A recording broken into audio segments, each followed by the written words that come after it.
So today we'll be learning about the supply curve and understanding why the supply curve has a shift in it from the cost of factors of production, such as the increase of gas, causing the oats to go up 50 cents. Okay, right now for the oats market, we have a supply and demand curve and an individual cost curve for one firm.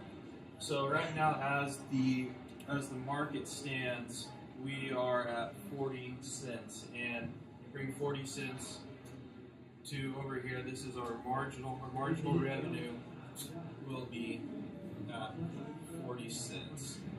So at 40 cents, we are at our profit maximization because our marginal cost equals our marginal revenue. And we take a line and drop it down, and we can figure out our profit range right here. This will be our profits for the current market.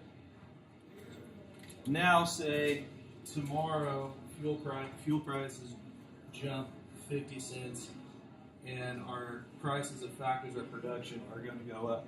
So what that's going to do is it's going to create a higher average total cost curve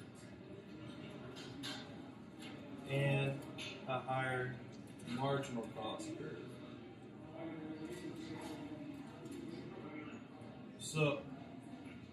So right now with the increase in factors of production, the market hasn't changed. We're still at 40 cents. You can see our profit is going to be considerably less when you come over here, where our marginal return meets our marginal cost, and drop our line down.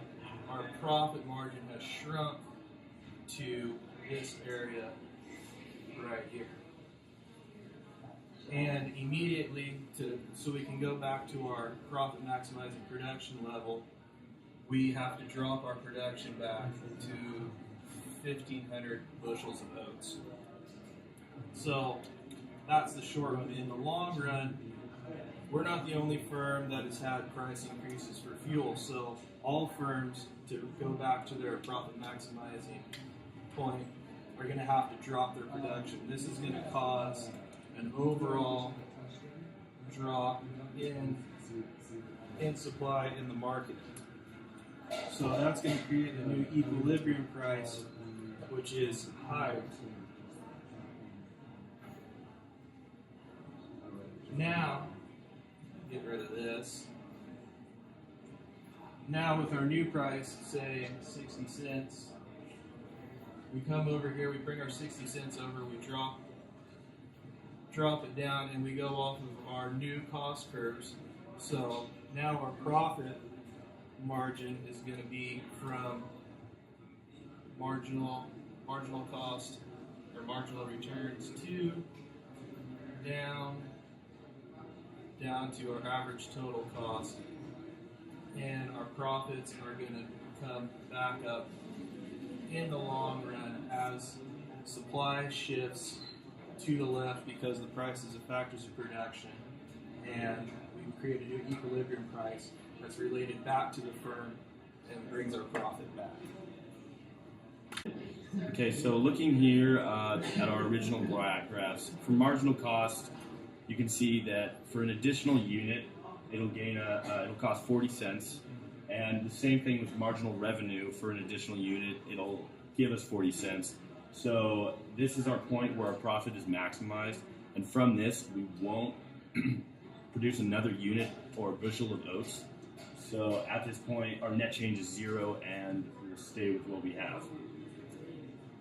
Okay, so after our cost increase, it changed our marginal cost to 90 cents, and our marginal revenue, since the market hasn't changed, stayed at 40 cents. So if we were to produce another bushel of oats, it would cost us 90 cents, and we would only gain 40 cents from that. That means we would lose 50 cents if we produced another bushel of oats. So what we want to do is decrease our output. So say we don't produce another bushel of oats, we don't spend 90 cents, we also aren't making 40 cents, which means that our profit is going to increase by 50 cents because it's 50 cents we didn't spend. Okay, at this point we're going to go a little more in depth of how the individuals an individual firm cost can change the supply curve. So as we looked at before, how you get to your marginal decision rule is you're going to stop dropping production, right? Because as you drop production, your marginal cost, you start moving down along this marginal cost as you drop your production.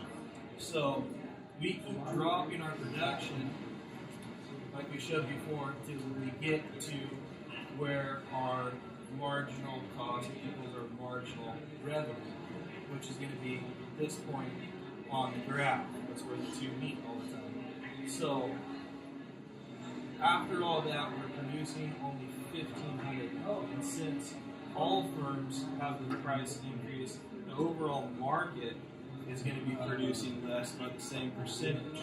So since the overall market is producing less, we're going to have a shift in the supply curve to the left. Okay, one theory we can kind of derive from this is price increases over time or inflation.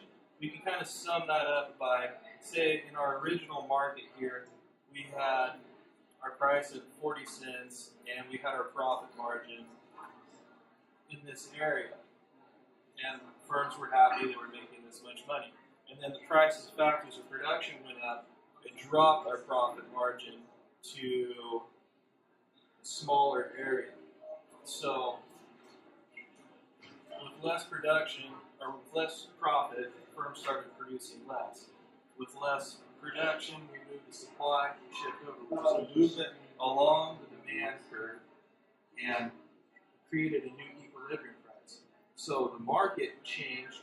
We got our new marginal return up here. So then the firms respond to that new price by producing more, and they regain their profit close to or equal to their original profit that they were making before the price increase.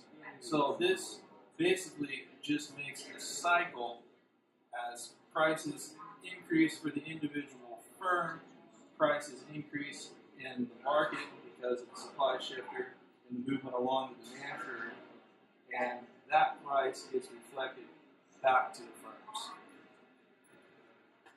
That theory can explain why, say we're talking about oats here, say the price of cereal today is $4 to $5 a box, and 40 years ago it was $1.50 a box because of this cycle of prices increasing, the market responding, the firms responding to the market.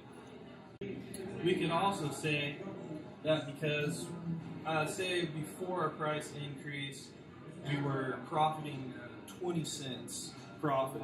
So after the cost goes up and the shift in the market, and we come back, we still may be only making 20 cents profit, but now our overall spending has increased. So if we were making 20 cents profit when it was costing us 30 cents to produce, we were making 20 cent profits. Now it's costing us 60 cents to produce, and we're still only getting a 20 cent profit.